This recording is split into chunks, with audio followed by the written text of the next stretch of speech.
Sidetracked, the music podcast.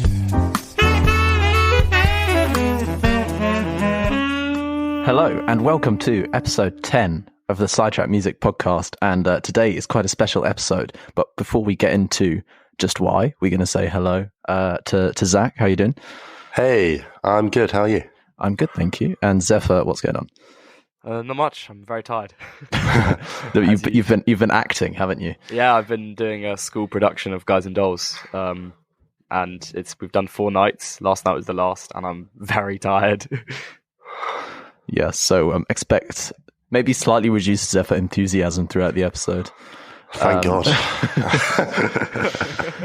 But yeah, okay. Anyway, so I think I should just start off by saying, so this episode is going to be the end of the Sidetracked Music Podcast season 1. Don't you worry, we're not just ending the whole thing, but it's ending kind of season 1 because we're all getting kind of a bit busy as it comes to the end of like the academic term.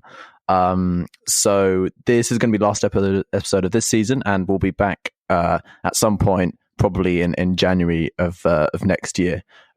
With lots of exciting things lined up. And if you want to know about those exciting things and kind of keep up to date with the podcast, you can follow our social media. What a transition that was.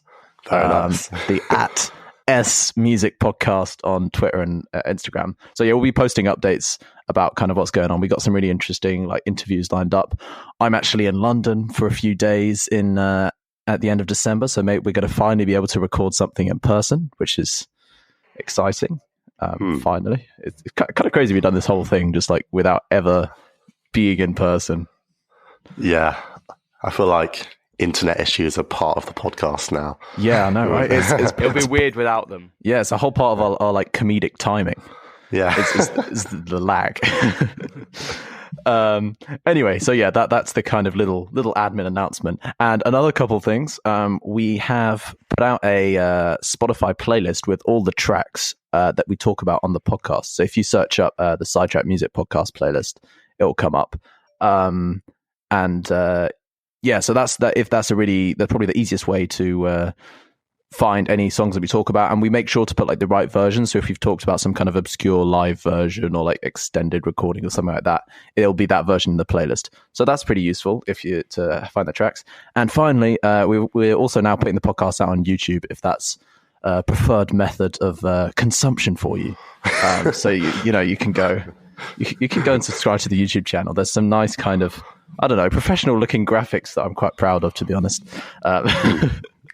But yeah, okay, so without further ado, we get on to the subject of today's episode. And to mark the end of the season, we're doing a bit of a special episode. We're going to do a track-by-track review of An Evening with Silk Sonic by Bruno Mars and Anderson .Paak. So this album came out November the 12th of this year, and to great acclaim. Spoiler alert, I love it. I think you both also love it. I've been obsessed for like it's been out for just over a week, and I've been listening to it, I think, every day at least twice. I mean, like, I'm not bored of it yet, and that's difficult to say because I get bored of things very quickly. Yeah. But yeah. It is going to be one of the great albums, I think, just in the world. I can't believe it was only the 12th. It feels like it's been there for quite a while.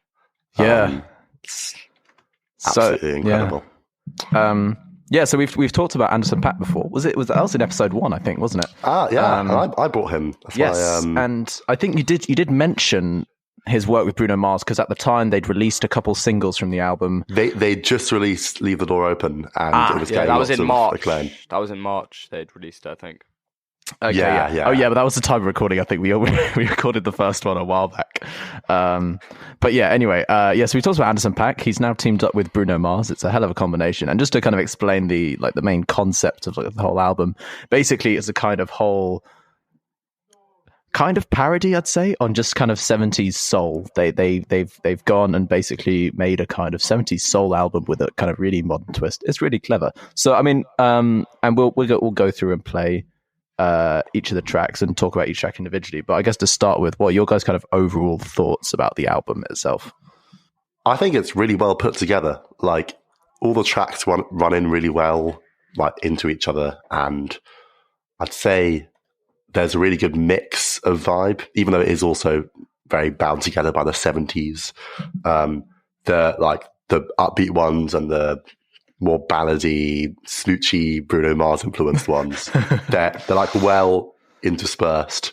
Yeah, I think it's one of those ones that you wouldn't have to like skip any songs. Yeah. You'd want to listen all the way through, as I do on repeat. Yeah, I think you're right. I think one of the really nice things about the album is like, so because it's like the, you know, this duet combination, you can hear each track kind of fluctuating between some of them are more Anderson .Paak influence, some of them more Bruno Mars influence. And you can hear how their like tendencies kind of, I don't know, intertwine, because they're similar musicians, but they've also got slightly different styles. But yeah, I really like hearing how like kind of each song is slightly different mix of their styles. Yeah I really like the acoustic sort of style, the idea that, because they I mean, from I've listened to this, there's a really good interview on Apple Music's YouTube channel with, I don't know what the name of the interviewer is, but it's with both Bruno Mars and Anderson .Paak, and they talked about how they made it for live, because they basically started this project basically over lockdown, and they were basically like, we want this for when it's over. We want to have an album that we can produce that's going to feel completely live and feel like you're in the studio with them. And all their videos, all the videos they've released for them, I think they've released 3, haven't they? They've done Smoking Out the Window, Skate, and Leave the Door Open. Yeah. Those are the 3 singles they released, and they released the music videos with them. And those just, they're all playing the instruments, they're singing live. It feels like it's a live show. And I think that's the vibe that they wanted to go with, and that's what they've accomplished so amazingly. And it's just so cool to see. I saw I think I saw a kind of shortened version of that interview, and one thing that did strike me was I think he said they started it before the pandemic, but kind of as the pandemic hit, it became a conscious decision. They were like, okay, we want this to sound like a live show. Yeah. And I think, I mean, we'll talk about that, how exactly that happens with each track a bit later on, but I definitely think they achieved that with especially with the kind of the Bootsy Collins features. His little vocal things are quite fun. I think they came together quite before lockdown. I read it was about 5-6 years ago. Yeah, they met up in like 2017, just as mates who respected each other, and they like had all these inside jokes. Like apparently, Smoking Out the Window was an inside joke. That's the first joke. That's the first song. Yeah, the first joke. And like you can just really hear that chemistry like coming through their music. I mean, it's two of the coolest musicians alive right now. I can't lie. They're just, I don't know. I just find them both like really kind of cool guys. That's a weird thing to say, but no, that's true. So there's they were really like I read that they kind of chose particular drum skins to really replicate, you know, the 70s feel, and apparently they also tried to like record the whole band with kind of very few microphones, as well as a kind of like throwback to like the 70s kind of recording to replicate style. like that Motown sound sort of. Yeah, exactly. Which I found produced. Yeah, exactly. And I found that really surprising, because when you hear it, the album is super crisp and everything sounds really good. So I couldn't believe that they used kind of you know, basic techniques like that, I guess. 1, 2, 3, 4. Who y'all came to see tonight? Who gon' get the ladies feeling something? Ooh, we gon' lock this groove in tight. Yeah, we'll lock it in there. Don't have us lock this groove down for nothing. Get down. Oh.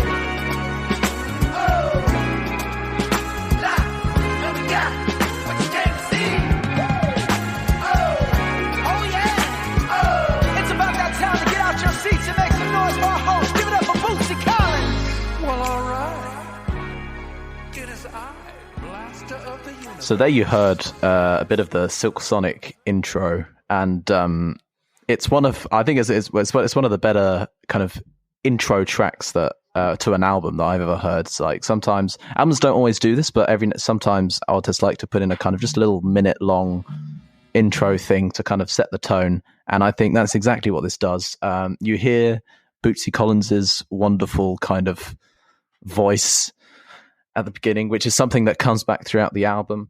It also establishes the whole kind of live performance theme. So he says, make your way to the stage. At the end, it's like the band that I like to call Silk Sonic, and then it leads straight into the next song, and it works so nicely. That's another. I should have said at the beginning when we talk about the whole album, but Zach, you talked about how the songs leading into each other. I think the track order is perfect, and it really helps like the live performance. Because you can feel each track leading into each other. There's like a real stream, especially from the intro. It goes straight into it. So yeah, there's just some. There's lovely chords, and it establishes the sound for the rest of the album. So you hear those kinds of the strings, the horn lines, the kind of the like smooth guitar lines, the kind of slightly Motown like bell sound. I don't really know how to describe it. You hear those sounds, and those sounds are there in every track in the album. It just sets the tone. I mean, it's everything that you really want to hear from the intro. I don't have much more to say about it. I don't know if you guys have anything about the intro. I have a few things. Bootsy Collins, his voice. I don't know if you guys know who Bootsy. I mean, I know you guys do. I don't know if everyone knows who Bootsy Collins is. He's a really, really really, really prominent, legendary. The word I meant is legendary. Like he's like really old. No, I really hope he doesn't hear this now. I meant legendary, like as in old, as in like he's been around for so long, being iconic for that whole time, and he's like kind of set the kind of 70s funk style, that kind of very glittery, cool star glasses. Like that was him. If you've ever seen photos of people with those ridiculous suits, he's the one that like popularized that. He made funk what it is today, and I don't think these two musicians, or we as musicians, would be who we are without him. His voice is iconic. He was the bassist for James Brown, I think. And then he moved on to make his own band, and for a couple of other... bassist for Parliament, right? And Funkadelic. And for Parliament as well, yeah. Which two huge for funk loads bands. of things. And he's done collaborations with pretty much everyone. I mean, I think he's Snoop Dogg's uncle as well, which is quite cool. So he's related to him in some way. And he's also been like collaborated with Tyler the Creator, Wolfpack, like everyone. He's done things with everyone. He's across everywhere. So I just think it's really cool that he's kind of introducing this album. He's the kind of narrator or spokesperson for the album. It's just so cool. And I think he also came up with the name of the band. I was going to say the name of the band is just on point. Like the way he says it. Silk Sonic, like those two S's really make it sound very. But I think he named it. There's an English technical term that I knew back in GCSEs. Sibilance. That's the one. The sibilance. I was going to say that, but I was like, I don't want to sound like pretentious git on this podcast. Well, you've achieved that. We already are, so it's okay. That's true. Right. Make your way to the stage for a band that I named Silk Sonic.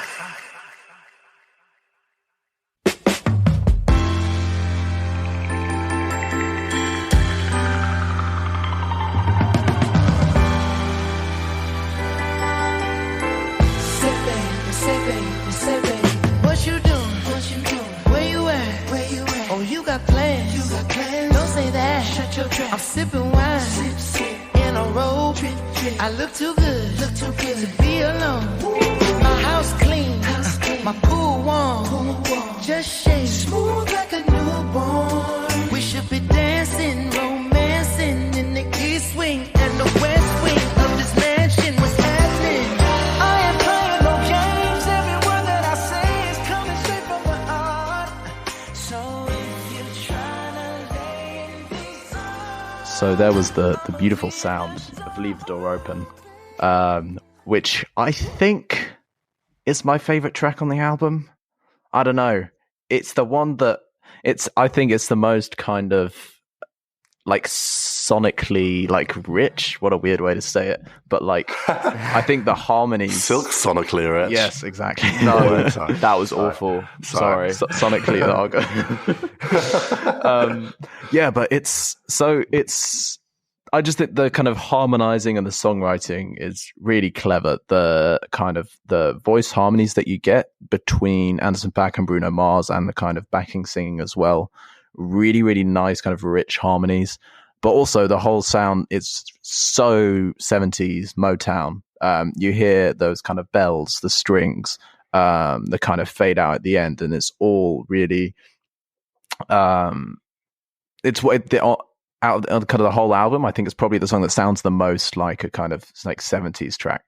But obviously it has kind of their own twist on it. So, for example, I think the lyrics are absolutely brilliant. And not in a particularly deep way, but because they're kind of, I think throughout the album, they kind of do this. It's kind of a slightly humorous take on the 70s. So they, you know, they're on the one hand, they're kind of, I don't know, paying tribute to all these kind of musicians, you know, Stevie Wonder, Marvin Gaye, Aretha Franklin, those kinds of people. And on the other hand, they're kind of doing a bit of a parody of it. So, and just kind of having fun with it. So, you know, some of the lyrics, it's like drink some wine, and the kind of the backing singers just go sip, sip, and throughout the whole song, and like the kind of the replies that you hear during the verse. I think it's like Anderson .Paak's like singing the verse, and then you hear kind of Bruno Mars just going like sip, sip. And there's my favorite line is when they go, you know, just shaved, and then they go smooth like a newborn, and that's just brilliant.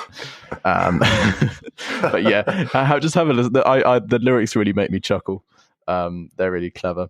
And my last thing on the song is that I thought that kind of towards the end they have this kind of whole la la la bit, which really reminded me of a part of Marvin Gaye's What's Going On. And I thought it was a kind of tribute thing. But Zach and Zephyr think that it's not quite obvious enough, and it's just a coincidence because of like the fact that they're you know, trying to recreate that exact sound, so they've ended up with the kind of a similar thing. So I don't know, that can be up to you. And Anderson .Paak or Bruno Mars, if you are listening, welcome for starters, but please let us know. Did you tribute What's Going On? But yeah, anyway, what do you guys think of this song? Because I know at the beginning, when this song, it took me a while to, like, it was a slow burner for me. I kind of, when I first heard it, it wasn't really what I expected from a kind of Anderson .Paak, Bruno Mars kind of collaboration. So it was like a slightly, I don't know, disappointing. And then, but the more I listened to it, the more I kind of fell in love with it. I had a period in my life where I really, really loved this song. And so it is a little like... You're saying it like it's a sad period of your life. A period of, yeah. No. It feels a little like worn out to me now, I have to admit. Partly my fault, partly just the media's fault. TikTok, Instagram have kind of killed the song a bit for me. Even though I still love it, it is like, it went viral. I mean, it has, over 500 million streams on Spotify. It's about 600 something million streams. Yeah. I don't think we could have talked about that in the niche singles episode then, could we? Yeah, absolutely not. But I think the songwriting is incredible there. It went viral for a reason. A lot of songs go viral for absolutely no reason, but this went viral for a reason, and it was really great. And it is really great, sorry. I very much agree with Zach in the way that it's been kind of not overplayed, because you can't really overplay this music. This music is too good to like kill it, but it has definitely not turned from my favorite song for a time to kind of like maybe top 20. It's like it's there, it's still up there, but it's not the same, because it's been out since March, so the kind of excitement from it has gone away, and the rest of the album's now so fresh. I'm like, oh, I want to listen to the rest of this. This is great, but I know this already, so I want to hear some more stuff. Do you know what I mean? Yeah. That's funny. I think I had the opposite thing, because when it first came out, I wasn't that hyped about it. I didn't get what all the fuss was about. No, because I remember you guys were like, oh, this song is amazing. I was like, no, I prefer Skate. And I remember that. You remember that time, you see? Well. And so I've had like the opposite thing. So now, I never went through that kind of overplaying phase, and kind of recently I've properly kind of got into it and like been like, yes, this is the one. And I also think it kind of, in the context of the whole album, it makes it, I don't know, like better. Like, I think, because it's a very unique song, and kind of the whole album has a consistent style, but there's something slightly different about this one that kind of makes it stick out. And I feel like when you put it together with kind of all the other songs, it really, I don't know, it elevates it. So anyway, so leave the door open fades out, and it goes into Fly As Me. 1, 2, like you wanna.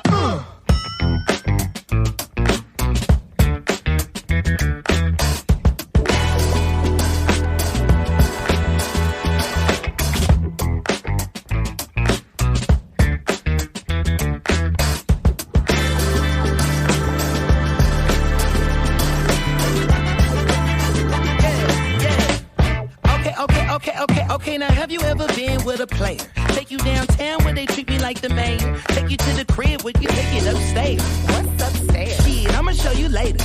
Don't need a spatula, everything catered. Extra flavor. Go ahead, sprinkle some truffle on your mashed potatoes. I'm trying to love. Is you gonna love me back? You only get what you give. Ain't you heard of that? Look here, I don't ask for much. You know what I want. I just want what's fair. I'll bring that fire and desire, baby. All you gotta do is meet me halfway there. I deserve to be with somebody as fly as me. Somebody this fly. And you deserve to be seen with somebody as fly as Right, so the next song in the album is Fly As Me, which is undoubtedly my favourite song of this album. When we were picking who would do which song, I jumped in straight away and stole this to everyone else's anger. Sigh. I think Yeah. it's my favourite song of all time. So, wow. I'm strong not statement. ashamed to say that. Yeah, there are many, many reasons why I love this song. It's closer to the more Anderson Paak side of it. Definitely more of his influences. Don't know about you guys, but all of the songs that Anderson Paak is singing and rapping on are my favorite. Not anything against Bruno Mars, just I'm a massive Anderson Paak fan. So when I hear his style and it's just his rapping on anything, I'm just like, Yeah. give me more. Did this one remind you of "Come Down" from Malibu? Little bit, yeah. Do you wanna I know thought- why that the is? baseline. The baseline I thought was is it sampled There's- somewhere? No. So the groove, Anderson Paak just completely was like, this is what it's going to be. Like Bruno and Yeah. so I don't know if we mentioned this before, but D Mile was another really important figure in this album. He's a massive R&B producer, pretty unknown, but he's produced a lot of top tracks. And he was with them in the studio for pretty much all of the songs. I think he helped write Right. every single song with them. And him and Bruno were just like kind of grooving on the song, and Anderson was just like, no, the groove's got to be like this. And then that was it. And that's why it's so good. Like, Yeah, I think one of the reasons it also sounds like Come Down is a lot of it takes place with just bass, drums, and vocals, which Yeah. is the same with Come Down, which is, if you guys don't know, one of Anderson Paak's like most famous singles. It's not a single, is it? No, it's in Malibu. it's part of yeah, Malibu album. it's- Part yeah. of Malibu. Yeah, it's great. Go give it a listen. Anyway, let's talk about Fly As Me. You just know from right at the start, the count in 1, 2, make you wanna It's gonna be a good. It's gonna be a good one. yeah, it's true. It makes everyone wanna Makes everyone wanna When I first heard it, I was like, I got shivers. I was like, whoa, whoa. But also because it's it was the first track that wasn't or pre-released. It was the first track that I heard on the album. So when it came out, I listened to the album, in order as you do. So but we'd already heard the intro and we'd already heard "Leave the Door Open." So this was the first one, and what a start it was! Yeah, you kind of hit with this incredibly funky bass line, which like plays between using the off and on beats, and every so often at the end of each bass phrase, there's this massive chord with like all the horns and the guitar come in. And one reason I really like it is that it's really, really stripped back for most of it. Like most of the song is just Anderson Paak on drums and whoever it is on the bass. I couldn't tell you, but plus vocals. And then I think every it's so D often you Mile. have I think D Mile's on the bass for this one. D Miles. I think it's the Miles? same. Mile? D Mile. I think D Mile. his full name is Dernest Emil, but he just shortens it to D. Right. And so just as you think it was a very stripped back verse with just bass, drums and vocals, it gets even more stripped back when you get to the chorus, not the chorus, the pre-chorus, where it's just bass and drums and then just drums and vocals. Like the bass and the vocals are having this call and response thing, I guess you could call it, if you're going to be a music theory nerd. The bass plays a little funky phrase, and then Anderson Paak and like Bruno Mars reply with like the bit that's like, I don't ask for much. Oh yeah. Yeah. Exactly. I know the bit. Oh, I think we should definitely talk about the harmonies in this and also just the entire album. I think like Bruno Mars and Alison Paak's voices just blend so well together.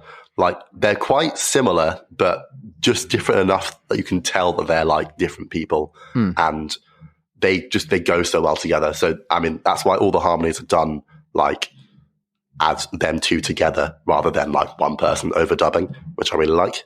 Yes, definitely. I think the thing that makes their voices so cool is that they both got those funk influences and they're both performing musicians. They always have been for their whole lives, I think. But Anderson's got that kind of more gravelly, underground, like kind of worked, like sort of more like, I know, from a lower roots, whereas Bruno Mars has always had those pop sort of vocals that have always sprung through straight to the top of the charts, and then they combine them. And they're both influenced from the same place, but they've had completely different lives, and then bringing them together is just like ooh. Bruno's a slightly silkier, I'd say. Silky smooth. Zach, you got to stop with the silk puns. You've got to stop. You know, that wasn't even planned. Of course. That's even better. And like, yeah, Anderson's is like very gritty, but in like a kind of gritty funk way, in a good way. Yeah. Then the chorus, I think the lyrics in the chorus are hilarious. It goes like, I deserve to be with somebody as fly as me. And you deserve to be seen with somebody as fly as me. So and of course, everyone's thinking they're going to say somebody as fly as you, but no. Of course no. No. It's kind of, I don't know if this is just me, but I feel like it's kind of a kind of big thing of like kind of funk and kind of that kind of music. It's kind of like, look at me, look how cool I am. Like, I think it's a very weirdly vain sort of approach, but in the coolest way. Like, it's vain, but they know they're so confident in themselves that they don't care. They don't care that they're being like bragging about themselves. It's just so I don't know. It's just so cool. No, whatever they say, like the music behind is so good. They could say pretty much anything, and I wouldn't really care. Yeah, I guess that's true. I know when I first listened to it, I expected them to say like "fly as you," and then I was just like, "Oh, that's hilarious! I love that." That they're just like so confident in themselves, I guess you call it. It just makes me want to be. It makes me feel so confident when I'm listening to it. Like I'm just dancing. And actually, when we were doing the Guys and Dolls production, I was just playing it, and I didn't care what people thought. If they didn't know the song, I didn't care. I was just dancing and just enjoying myself because it was such a cool tune. I just don't care. That's how it makes me feel. Gives me energy. I'm getting over my tiredness. Okay, wait, Zephyr. Okay, sorry, Zach, to interrupt, but we need some time to fully deconstruct the fact that you think it's your favorite song of all time. It is. Which I think we can't just let that fly. I can tell you exactly why it is. Actually, the pun was really intended, but it's because I'm so fly. No, it's because I think it's because of all the things Zach has mentioned. The bass line, the kind of that kind of juxtaposition between syncopation and also being on the beat. And then, to be honest, the main thing for me is those chord hits, like the kind of the super stripped back, the way you explained it, so stripped back, it's just bass and drums and vocals. And then suddenly just get hit with the entire band instrumentation, because the instrumentation throughout the whole album doesn't really change. There's pretty much the same instruments for most of the songs. There's so much contrast in this. But the contrast of this song is just so cool. And the chords, they're not even that complex, I don't think. They're pretty simple, but they just work so well. I mean, maybe you want to go into them. I don't know them exactly. I don't feel it's that relevant. I don't. So we got our theory boy. This is third track out of 9, so we're gonna have to move. No, but I just a bit more. Just a little bit more. This song's it needs a little bit more. Good. In verse 2, like the lyrics are really, really wordy, and like Alison Paak's rapping really fast to like keep up with the lyrics, but it shows like how hard act to talented follow, he is. trying to boot you up like it's the Apollo. Holler at you from 1977 Monte Carlo. Hard act to follow. So and good. That bit is like perfectly in time and grooves so well. And it's really cool because it contrasts with a kind of really laid back rapping style in kind of the rest of the verse and like the first verse as well, because it's almost not rapping, it's just kind of talking rhythmically, which I guess that is what rapping is, right? But but like it's because it's a kind of slow rap, and then he just pulls out that kind of like like, I don't know, Bars, lip, just lip fire speed. bars. Yeah, it just comes out, and you're like, oh, that, you know, and Like, it's so wow. in time, and oh yeah, you're right. It's great. And then of course you got like the breakdown where they're going like F, Yes. L, what? And it's the kind of stuff Ain't that's like, nobody ever really easy to Fly. just sing along to if, you know, you don't know the song, Yeah. which is also a theme throughout this album. Like, you can sing along to them having not heard them, because often there's like backings that are very predictable, not like predictable in a bad way, but like it's just... Well, it's just because it's It so keeps- perfect. You know, it's like Exactly. it works so well. It's like it is exactly how it is supposed to be. Yeah, it just keeps the audience involved, which I really love. And the other thing I want to talk about is right at the end of the bridge, I guess you'd call it, usually you'd go back to a chorus, but they don't, which is a slightly controversial move. And at first I was a bit underwhelmed. I was expecting a final chorus, and I was like, you know, where is it? I was Because quite, I mean, that build-up bit is so good, because they so bring good. back the original melody and reharmonize it underneath, and it's, under some horns and some and guitar, some new chords, and it's And so then they have kind of Anderson big. just like building it up with the drums. He's Slowly doing some building up, doing some And little then- fills. I have so much respect for the fact that they just cut it off, because that's what Yeah, they always because- say, isn't it? You should always leave your audience wanting more, and bloody hell, they do that. Exactly. And you Well, know what? It's not the final It makes one me in- restart the song. It makes me go back to the beginning and listen to the whole thing again. No, what it makes me do is want to listen to the rest of the album. Like, I true. think they would have done an extra chorus if this was the last one in the album. Yes, But there's still so Interesting. much to come. They can't give you all of it. I like it. Yeah. And I'm gone. I deserve to be with somebody as fly as me. Somebody this fly. And you deserve to be seen with somebody as fly as me. Somebody this fly. Oh, and I'm back. Somebody this fly. Yeah. And I'm looking for somebody this fly. I can't help it. I want it all. Still Sonic, let me get the 3-piece in a biscuit. You just made me feel. Was it good for you? Ooh, baby. Now I don't know what you did when you did what you did. But you did it, girl. See, normally I don't stutter, but you did do it to me. Supersonic. Wishing on a shooting star, say a prayer for me, and hope it comes true. Oh, whoa, whoa, whoa. Ah, yeah. Throw my phone out the window, there's no player in me. Those days are through. Those days are over, baby. Oh, whoa, whoa, whoa. Wait a minute now. You put it on me like I never felt before. That gushy, good, girl, I want some more. Sweet, sticky, thick, and pretty. You changed the game. What'd you do? After last night, I think I'm in love with you. I think I'm in love with you. Woke up and I can't get you out of my head. I tried. Come on. After last night, I don't know what to do. Baby, you got to tell me. So then we get into After Last Night, which is kind of a contrast from the whole Vain Fly As Me concept. I think the main premise of the song is that kind of the guy. Well, I don't know, the narrator. Is that what you say? It's kind of a a narrator. play or whatever. And he kind of spends this night with a girl. Then he's like, now I want to say goodbye to all the other girls, and it's like kind of. Yeah, so any kind of a change of mentality. Anyway, but this song really grew on me.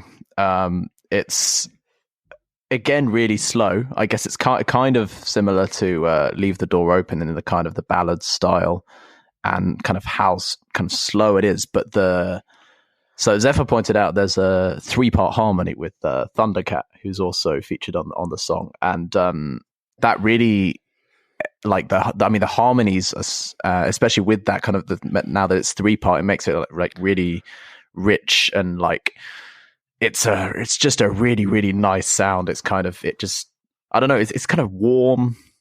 It kind of, and it brings you in. And when there's a kind of really crisp horn line, it brings you into the verse as you hear at the beginning, and it's just a kind of really nice, smooth sound. And that stays consistent into the chorus. And you kind of hear this song especially has a lot of Bootsy Collins just kind of chiming in with his little remarks when he feels like it. He just kind of goes, "Ooh, yeah." It's really funny and it's good fun. But I do love the bit at the beginning where he kind of says, Now I don't know what you did when you did what you did, but you did it, girl. So, you know, I mean, it's weirdly, it's funny because now it's funny because it's really unspecific, but at the same time, you kind of know what it's talking about. Yeah, it's super unspecific. You did this when you did that, and then that happened, and then this then happened when. Yeah, exactly. So. And he was obviously talking about listening to, she played him the Sidetrack Music podcast. And he was obviously. Like, Obviously. I mean, yeah. So, yeah.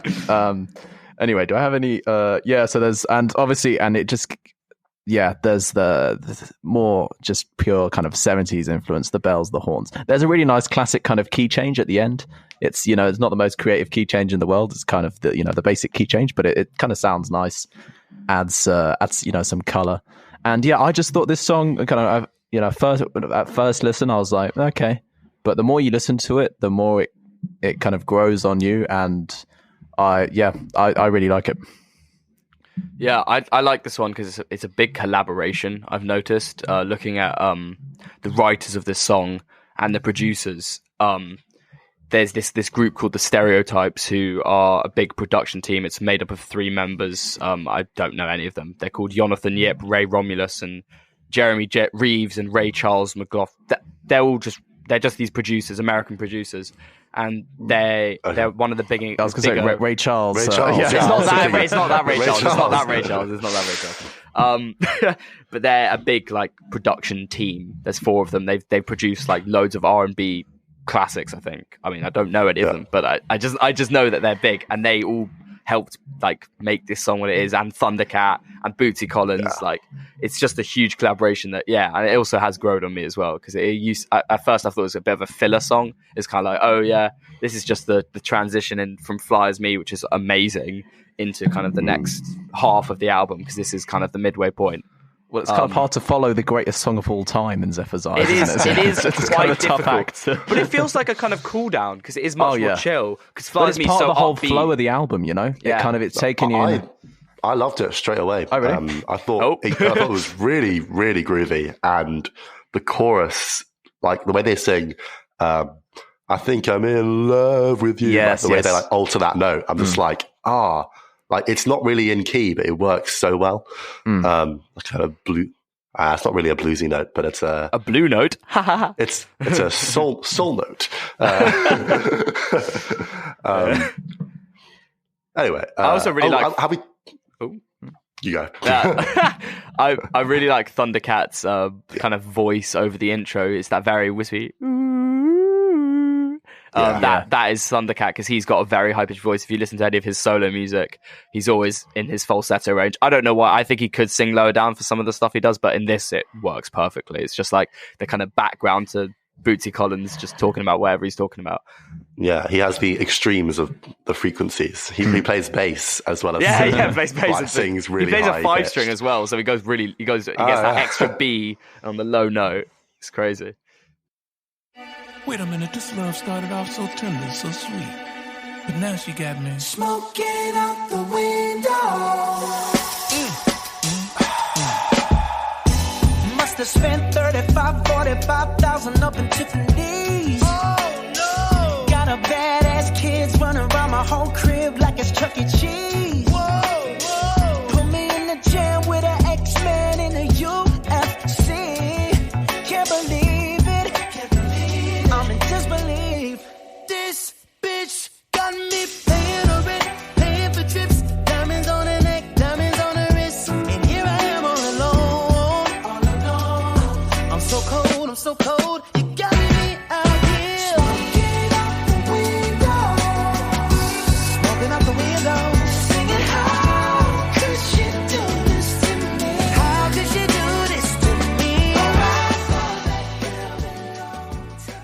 That was one of my favorite ones off the album. I know I've already said that Flies Me is my favorite song in the world, but this is up there as well.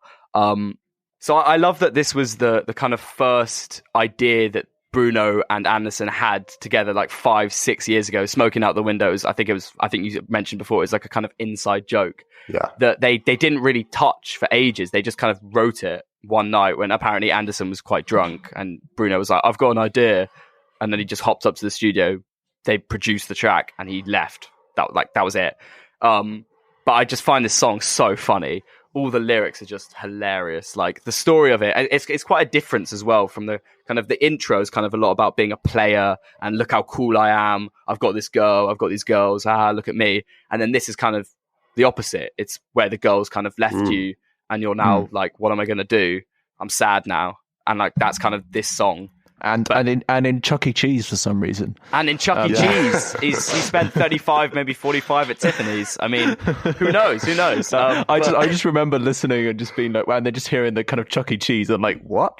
The lyrics are great. I love this song. Like, I'm just like constantly singing it. And then also the kind of, when they go to the higher bit of the chorus, because they are singing so high, they both are singing. Their falsetto ranges. I mean, I think they're not even singing falsetto. I think some of them are singing.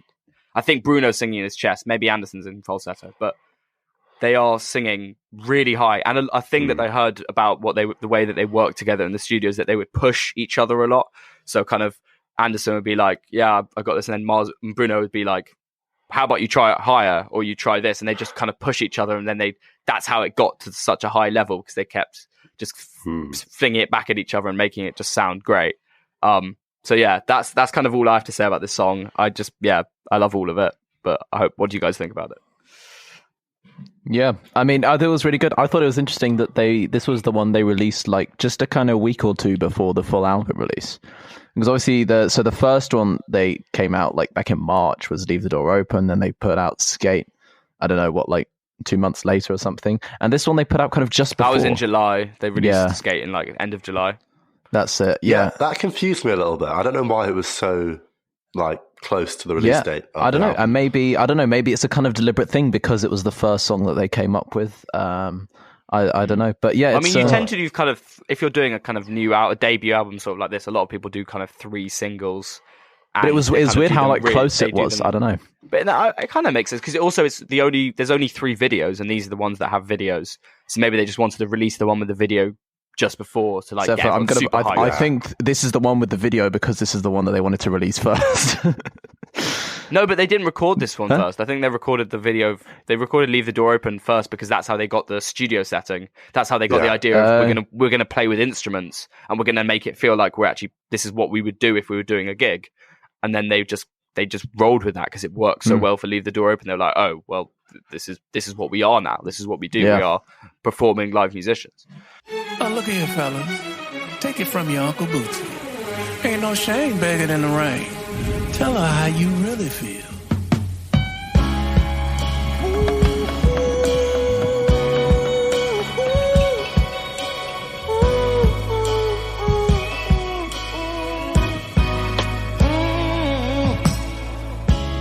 I could pretend when I'm out with my friends I ain't thinking about you.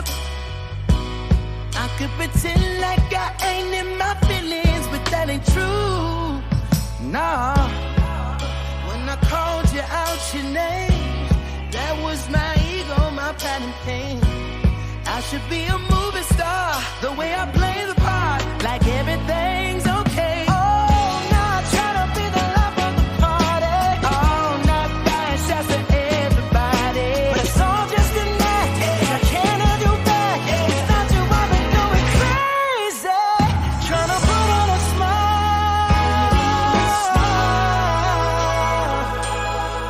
trying to fight these tears from crying. But Lord knows I'm dying, trying to put on a smile. Right, that was Put on a Smile, which, although it's still a really great song, I think is probably my least favorite of the album. I think you agree with me there. It's the most Bruno-inspired one. It's very Talking to the Moon, very Locked Out of Heaven. And And Now, Locked Out of Heaven's groovy. What are you talking about? You know, No, I'm joking. I know what you mean. I know what you mean. Yeah, I was just saying in like our break that like there's a like Bruno. I feel like with Bruno Mars, it's kind of either like a kind of "Marry Me" style song, you know, just kind of slightly kind of moister ballady, or like unbelievably funky and groovy, like 24 Karat Magic, 24 Treasure, Karat, that kind of thing. Yeah. There is no in between. And there's no in between, and I find it absolutely hilarious. But yeah, this one's got Bruno written all over it. Oh yeah. It's the smoochiest side of the album. Lots of like lush strings and like high falsetto and ooze. The thing is, it's not even a love song though. It's a breakup song as well. It's a sad song. Yeah. Like it feels like it'd be like this is the smoochiest love song, but it's actually not. It's like it makes sense coming after Smoking Out the Window. Yeah. Smoking Out the Window is like just after breakup. Oh, I'm angry, and now it's like, oh, I'm sad, and it just like transitions kind of well.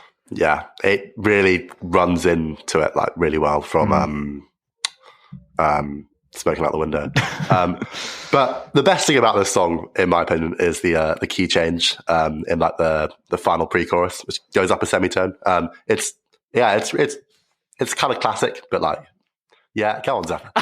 Sorry, I'm really disagrees. hype about this album. No, I completely agree. And the reason why I wanted to say something is that they got another kind of writer on this song, and that writer was Babyface Edmonds, who's a massive R&B singer songwriter, and he was like, I think he's like one of the most renowned R&B stars. I think he had 20 number one R&B hits.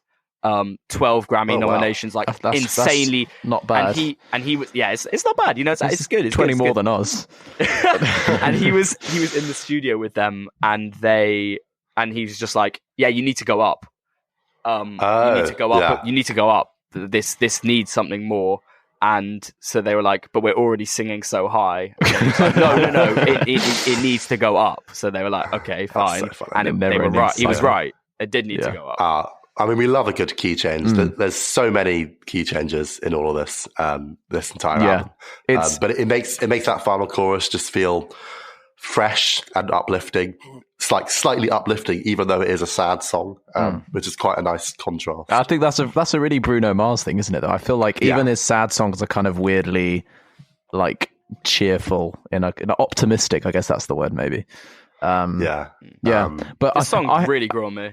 Yeah, it got better. It's still got a lot better. It's not my favorite one, but it's still number 9. It's still number 9 on the top rating. I don't skip it. It doesn't. It still means that in my eyes, this is one of those rare albums where you like all the songs on it, and it doesn't detract. Yeah, this is definitely a no skip album, and especially when I hadn't really thought about it, but you guys were talking about the kind of the whole story of the album. It kind of gives it a whole new layer when we, how we're talking like kind of before with Fly As Me, it's like, oh, look at me, so cool. And, and then the kind of Smoking Out the Window is more, melancholy, and this one's like a breakup one. So, I think that's kind of cool. It adds a whole new layer to the album.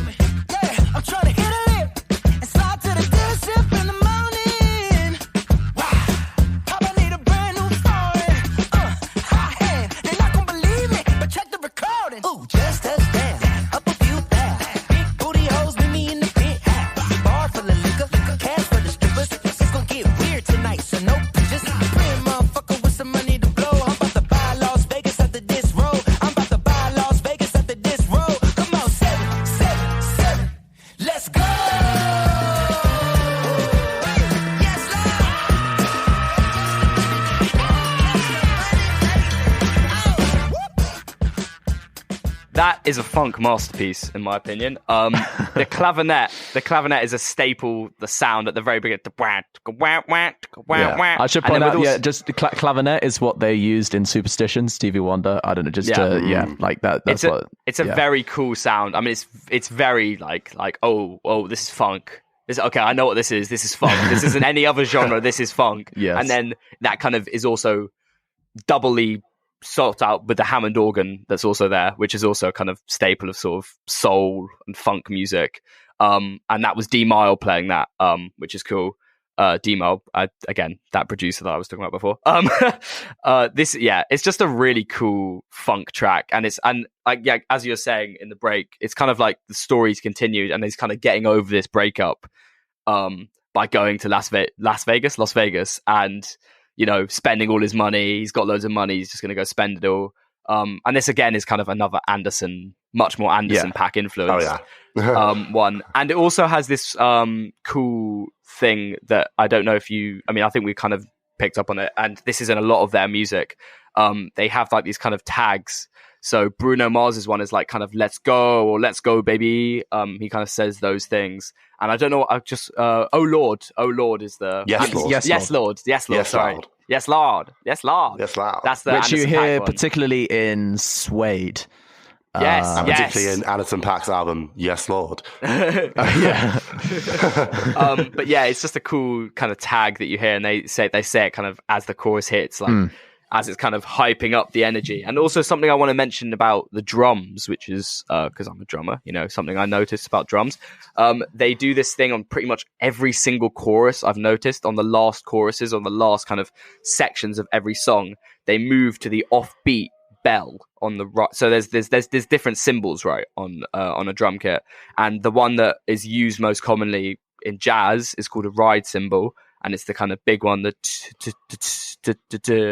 anyway, that's ding. It's more ding. Yeah, I'm kind of saying that was more a hi-hat what I was doing. But anyway, that sound, there's kind of this alternate sound in the middle called the bell, and in a lot of old funk music, and actually modern funk music as well, they use the bell to they use the offbeat bell to kind of signify a kind of more syncopated groove, and it's kind of the funkier style. And they use that in every single chorus I've noticed in this thing. For the last chorus where there's drums, they add that. In this album or this album? Track? No, this album. Oh, right. Wow. This album. Yeah, I never mentioned it before, but it's because to be honest, it isn't. I don't think they do it in Smoking Out the Window because it's not that sort of groove. But for these sort of kind of big, that kind of shout chorus-esque things, it's kind of with the horn backings and like the big chords where it's kind of staying on the one chord, not really moving much. They do that for every single one, which is so cool in my opinion. Well, I really like this one because it was the most James Brown influenced track on the album, and I really like James Brown. There was a phase a few years ago where I was kind of really into my James Brown, but often known as the Godfather of soul. But there's specific things like the kind of, you hear the funk guitar in parts of the verse. Wacka. Yeah, exactly. They're just kind of really rhythmically, and like this kind of staccato guitar. That's really James Brown. The kind of shouty chorus kind of thing. He's not really singing. He's kind of just, not shouting, but you know what I mean. It's a different feel. There's the horn line in the chorus. I think that's really, really James Brown. James Brown had a lot of kind of horn parts kind of going on. That's what I wanted to say. There's also that cool breakdown that I wanted to mention. It's the one where it's the big one. That kind of bit. That is this song, right? Yeah, that is this song. They're all so good that they all meld together to me. But that bit's really cool. It's kind of like a cool breakdown section. They do that a lot on this album, don't they? They kind of have those cool little breakdowns where something changes, but it's kind of still the same sort of vibe. It's something kind of pulls out. The drums might come down a bit. Maybe it's just vocals. Maybe it's just keys. It could just be, it's just those sort of breakdowns that gives you that moment, and then they come back with the last chorus to kind of be like, whoa. I like how many breakdowns there are. It kind of makes it feel more like it's a live performance, because that breakdowns happen a lot more in like live recordings to like extend songs. It's very cool.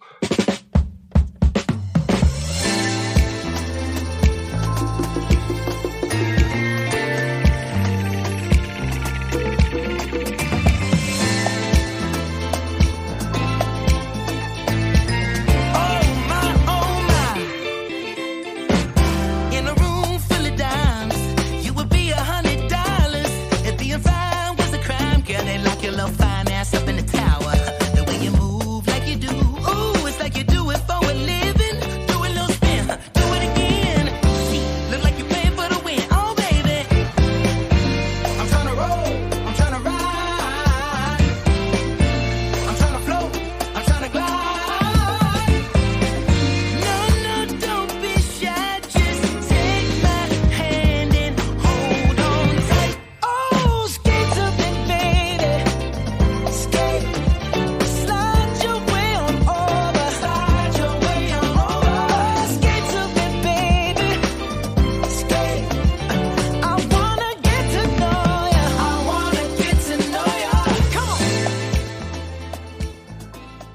So from the end of the very high energy 777, we're led into Skate, which is also very high energy, very upbeat, but about something completely different. Not strippers in Las Vegas, but kind of they found someone new now. If we're looking at this as a story over the whole album, and they're saying like, skate to me, baby.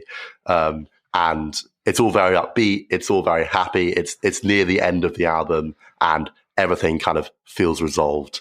This is one of my favorites on the album. I'd say probably after Flyers Me. It might be in the number 2 spot. Yeah, I agree with that. Yeah. I think it's definitely up there. It's very funky, but I love the use of strings as well, because often as a horn player, as a sax player myself, I'll be like, strings are great, but where are the horns? But the strings really, really work on this. I can't really argue my case for horns needing to replace them. Yeah. And of course, Anderson .Paak singing. Yes. I mean, that's why it's one of my faves. Absolutely brilliant. And the lyrics are just so brilliantly put together. They're like, it's a feature of this entire album that a lot of them are really random, but they work really well, like really rhythmically. Like, I guess just the first 4 lines are, in a room full of dimes, you would be $100. Oh, yeah. And being fine was a crime. Girl, they'd lock your little fine ass up in a tower. I mean, yeah, for me, this is like the kind of crowning track of the album. It's not like the last one, but it feels like the kind of culmination of everything that they're building up to. Yeah. Like, kind of like you were saying, I guess the story, it kind of works, I guess, but just in kind of the mood, because we've been going between slow ballads and kind of really high energy, high tempo funk. And now it's just a kind of fusion of those styles. It's kind of really upbeat, kind of danceable track that's just uplifts you, and it's just so slick. I mean, the verse, I love the guitar in the verse. It just it's just crisp. Like the band is also crisp together with the kind of the drum fills and all that. Zephyr, what do you want to say? I feel like this one's much more like kind of. So 777's kind of very vacuous and quite like, ooh, let's go to LA and Las Vegas, sorry, and kind of be not of the best behavior. But this one's much more sweet. It feels like, we're just going to go to the skate park and we're going to go meet some cool people and just hang out. And you're really nice. I like you. Do you want to come hang out with me? Like it doesn't feel at all. It feels innocent. It feels sweet, and it's like like in terms of the story arc, I guess we're calling it. They needed that. They've had this kind of sad breakup or whatever, and then they've had this kind of craziness of going to Las Vegas, and now they're kind of like, going back to being a normal person in a proper relationship. Normal. That sounds offensive. Well, what I mean? Oh, Zephyr, you've ruined it there. I've ruined it there, haven't I? I've ruined it. No, but I just think this track's really nice, and I think you're right. It does have that perfect blend between funk and dance, but then also kind of ballady and chill, and like not. It doesn't feel like too like intense. 777 exactly. feels it's less intense. 777 feels more intense. Yeah, it's just such an easy listen. Like it's What's also really nice is that this was released as the second single around July. Yeah. So like we'd already heard it before, but then put in the context of the album, like 8th track in, it fits so nicely. Yeah. It made me like it way more. Me too. Because I didn't really like it when it came out. In context, it didn't really make sense without the context to me. It kind of was just like, it was just like, okay, cool. It didn't have as much energy as Leave the Door Open. It wasn't as the chords weren't as good in my opinion. They weren't. It didn't have that kind of source that Leave the Door Open did. But then after 777 and just before the last song, Blast Off, it's like, it makes sense now. Yeah. Leave the Door Open definitely works better as a standalone song, I think. But this just fits so beautifully in the album. The other thing I wanted to say is the chorus has another example of call and response, where Anderson .Paak is singing the lyrics to the chorus, and then both like Bruno and Anderson. Isn't that called antiphonal texture? Oh, thank you. Oh Zephyr, my God, I think I just died inside. What the hell? I didn't quite want to say that. What's Music nice nerd is that over here. it's a solo voice singing the chorus, and then like a choir of people like responding. So it makes people feel like if they don't know the song very well, they can sing along to like the backings, and it feels like they're part of that choir, which is really nice. And yeah, as with a lot of the tracks in this album, you can sing along having not heard the song before, which just makes you feel like a part of the band, a part of the live performance, the live audience there.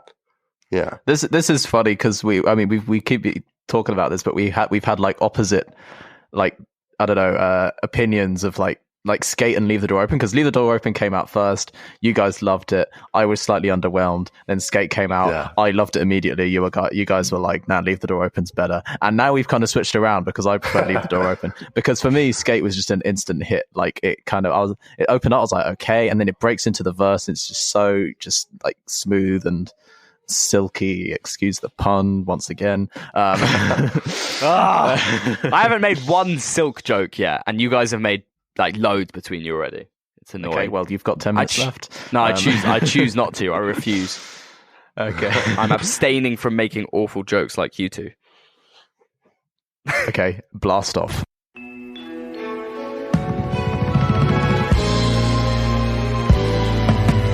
Clouds are blowing, don't know where we're going, but we're levitating up in this room. All these colors, just like rainbows in summer, got us smiling like our dreams just came true. Yeah. I took a little something to get here. Yeah. I got a little more if you're ready. We can have it all. Let's tiptoe to a magical place. Let's go and kiss the moon tonight.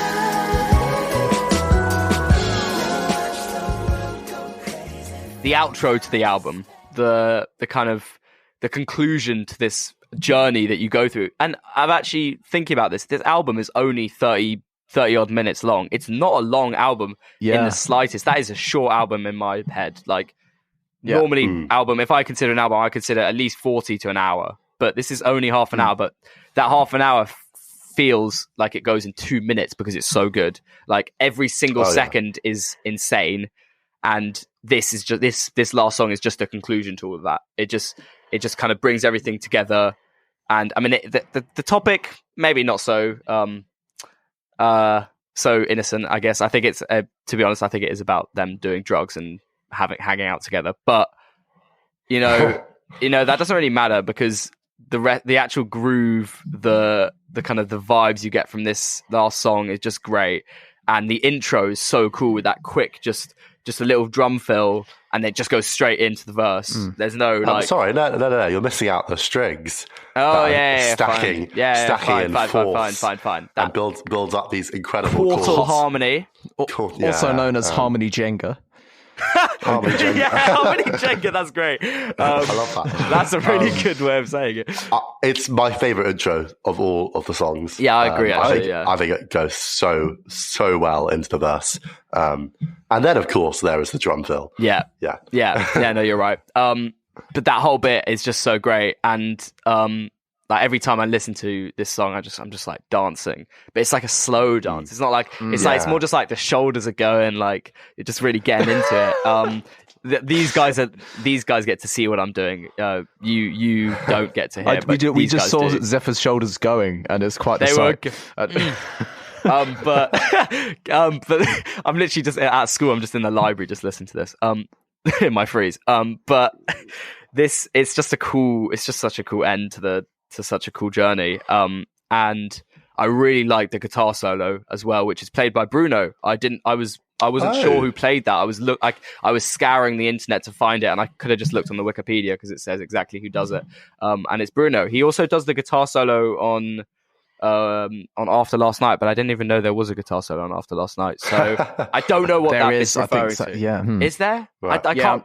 I can't remember exactly, but I remember there's some kind of like bit. But it's probably short, you know. Like it's probably short, but in transition. Blast Off, it's quite prominent. It's quite actually quite an important part of the song, and I think it's such a cool solo. Yeah. That's There interesting, isn't actually. really any solos in the rest of the that's album, what are there? that's what I just realised. I can't actually think of any proper solos outside of that one in Blast Off. It's kind of very much vocal based and like groove based as opposed to, Yeah, but yeah, it's just a cool end to this album, and there's also the cool outro or like kind of bridge just before the outro where it goes super washy. All the drums drops out. There's no groove anymore. It's just chords and harmony and vocals. Beautiful, and it's beautiful. The lyrics are like, "Can we go higher? Let's go," or something, and then it goes like higher. Yeah, it literally like, does. The key changes, goes up, and it's just like elevates you, and it really makes you feel like you're on drugs, even though hopefully we're being. How would you know what being on drugs is like, Zach? Dug yourself a hole. No, we joke. Yeah, no, I know exactly what you mean. It's like euphoric, sort of. It's like I was going to say that it's word. Euphoric. Euphoric. It's like, whoa, Yes. this is insane. Yeah. I feel like I'm in space right now. I actually want to do a listen through of this album with the headphones I'm wearing currently, which are my production headphones. They have very good sound. And I want to listen to this whole album with my eyes closed, just on my bed, just lying there. I want to go to space. I want to go to space in this album. That'd be awesome. Jeff Bezos, can you get us up there? For, hook us up the Sidetrack Music Podcast. Space edition. This whole album has made me like chuck out my running playlist, and I just listen to this. all through it. I don't need anything else. It gets me really hyped up. You get incredibly energetic, and it's such a good listen. Can we take it higher? Oh yeah.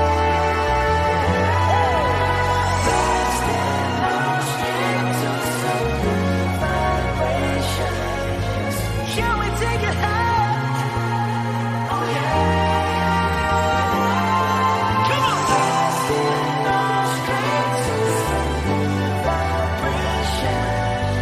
Can we take it higher? Oh yeah. All the way from the stratosphere, sending love from up above. Happy trails, Baba. Well, I think that's where we should kind of wrap up the review, I guess. Natural conclusion. Yeah, it's a natural conclusion. So I guess just to finish off the review, we need some kind of scale to rate the album. Because to be honest, it's been less of a kind of critical review and more of just a kind of in praise of. But I don't know, on like the head boppo-meter. Out of 2, I'm going to give it 100. Okay. For the head bop-meter. How much neck extension are we bops. achieving? Ooh, the neck extension. You know what? I don't even think it's a neck extension. I think it's a full body extension. My neck doesn't move. I'm in my seat. My feet are moving around. My legs are moving. My entire body. Your shoulders are, that's for sure. My shoulders definitely are. My hips are moving in my seat, and my seat doesn't go wider than my hips. So, like, I don't even know how that's possible. But I'm like dislocating my hip just to groove to this. Like, so, I'm being really vivid, but you get what you get my point. Moment of the entire season. I'm sorry. You get my point, though. It's just so groovy. Every second of it, I can't stop singing. Yeah. I mean, I think time will tell kind of how truly great this album is, you know, as in terms of new releases, haven't heard such a good kind of consistent album in a while, especially one where I like every single one of the songs. It's really rare. We talked about that on a few other kind of album episodes we've done, but it's rare that you get an album where there's no filler songs and it's all a consistent style, you know? I'd like to say that even if it doesn't get insanely popular, like obviously Leave the Door Open is very popular, but if like all of the songs don't get lots of praise, it is still a great album, and we know that. And you do now too. You do now too, exactly. And yeah, there's some things about like just the whole album, you know, it's kind of a rarity these days. You know, the most of music is driven by singles and EPs and that kind of thing. But here we have a whole album. It's a consistent style, yet, you know, it varies itself enough to keep itself really interesting. It's a collaboration between two of the great artists of this decade. Well, not this decade. It's a new decade now, isn't it? But you know, kind of the 2010s, let's say. You know, two of the great modern artists. Zephyr, you are shaking in your seat once again. You need to say something. Yeah, I can see this being easily the revival of a kind of the 70s soul R&B funk genre. I really hope it does. And you know what? In that interview I saw, they were joking that this is a one project thing, but they were joking because they were also saying this collaboration is never gonna stop. Silk Sonic's gonna be on as long as they're alive. Oh, I hope so. And so Amazing. This means that there's gonna be more of this, and I'm so excited for more of this genre, and I want to get to making some more of this genre because this genre is amazing. I mean, I don't think I'm ever going to write stuff as good as this, but I hope to one day. I hope this influences more than just me and can create a new whole group of people who enjoy this sort of music, and hopefully it's the whole world. But I mean, I'm sure it won't be. Trouble is now, you know, when you follow kind of like music that's just come out and you're like, oh, okay, so they're going to be doing more stuff. It's going to be at least like 5 years because, you know, music takes bloody ages to get out there. So it's going to be really frustrating for a long time. But yeah, you're right. I think it's huge. So I guess there it is. That's our review of An Evening with Silk Sonic. Did we even say it was called An Evening with Silk Sonic at the beginning? I don't know if we did. I think we should should we quickly give it a quick song by song, ranking, a little quick ranking. Ranking? So your top. We'll go by each song, and you'll say like how much out of 9 it is. Out of 9. Because there's 9 songs.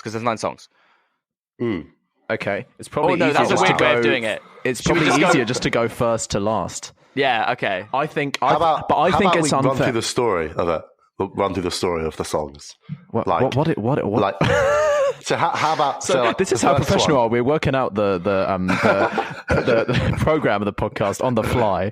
I thought we were going to cut this bit out.